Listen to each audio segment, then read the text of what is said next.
Hi, host Eric here, and today I'm going to talk about ENTP axioms, or perhaps we should say ENTP aphorisms. I'm positioning these though as rules that one might reverse engineer from ENTP behavior and deduce that these must be sort of axiomatic default settings for the ENTP. So, in other words, I'm not presenting any tip here or suggestion regarding what you ought to do. I'm merely suggesting that one might deduce from the average ENTP's behavior that they operate according to these axioms. Personally, though, I feel as though at least a couple of them are good axioms. I'm going to go over three because I only want to use 5 minutes on this video. The first one, I'm not going to start with my favorite one, actually. I did last time and I fucking uploaded the wrong video and forget it. I don't want to explain it. It's a waste of time and it's going to bore the shit out of you. All right, I'm going to start with this one. More communication equals the chance of persuasion increases with the chance for communicative output. The chance for persuasion increases with the chance for communicative output, which basically means if you let us keep talking forever at somebody who has decision making power, eventually we'll get what we want. Okay, this is a really good axiom for, in my opinion, for institutions. It's a really bad axiom for interpersonal relationships.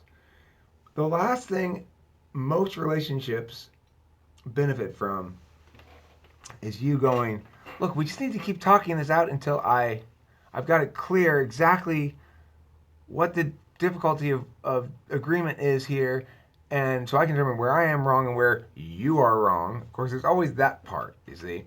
That's the part that people don't like. They want, like, we would like to have the conversation finish when every single little bit of conflict is resolved. And if we were to have it our way, we would do it precisely, and probably it would be about 80-20. It's like 20% our fault, 80% their fault. But people don't like that, right? They don't want to face that objective calculus of the situation. All right, so the second criterion. So I like that first one as an axiom for institutions, not so much for individuals, for dealing with individuals. The second one I want to talk about is hungry cuts to the front of the line.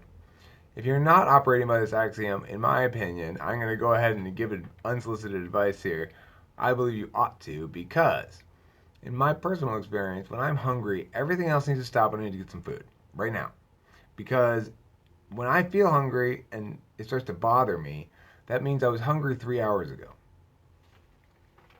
And I'm getting fussier and fussier and fussier and not noticing it. And then finally I go like, oh my God, I'm starving.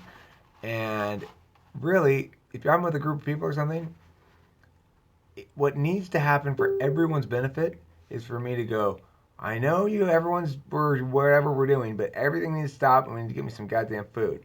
Because otherwise I'm going to get incredibly fussy and incredibly just a dick. And none of us want that, hopefully. I apologize for my own failings in that area, but that's the simple truth. Axiom number 3.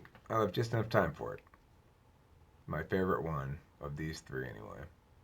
It's easier to seek forgiveness than permission. Words to live by.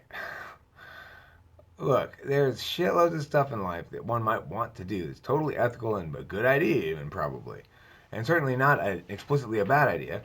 But it's not something that anyone wants to give permission for, right? Because anytime somebody gives you permission to do something, then they're taking on that liability. If you ask that of people, then you're probably not going to get permission. If you just do it, deal with it later, and then they go like, well, you weren't supposed to do blah, blah, blah, blah. Oh, wow, gosh. What was the risk again? Like, when you go, if you have to go seek forgiveness, fine. If